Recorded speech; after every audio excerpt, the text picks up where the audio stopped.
a créé la structure en 2015. Et historiquement, on a développé un produit qui s'appelle Welcome, qui est une borne d'accueil tactile qu'on installe en général dans les réceptions des entreprises. Et puis ça permet aux visiteurs qui arrivent dans l'entreprise de pouvoir s'annoncer. Ce produit vient en soutien des réceptionnistes en cas d'absence par exemple. Et évidemment, étant donné que les contacts sociaux étaient extrêmement restreints, nos produits n'ont pas pu avoir le développement qu'on aurait escompté en 2020. A contrario, ça nous a un peu conforté dans les choix stratégiques qu'on a fait quand on a démarré la structure. Et un de ces points-là était de pouvoir avoir des frais fixes qui étaient relativement bas.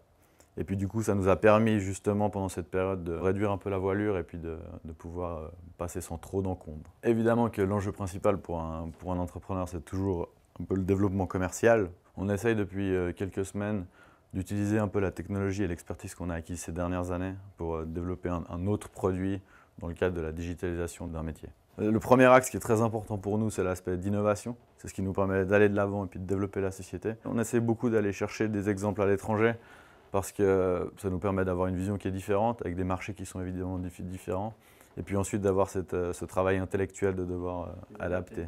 L'ADN d'un entrepreneur, c'est avant tout sa capacité à s'adapter et puis de devoir naviguer des fois dans des eaux qui sont un peu troubles, chose qu'on a eu actuellement. Le fait d'avoir des périodes un peu creuses comme ça ou un peu difficiles, ça permet de se poser des questions qu'on ne se serait pas forcément posées dans d'autres circonstances. Donc dans ce cadre-là, je pense que c'est plutôt positif et je suis très confiant pour l'avenir.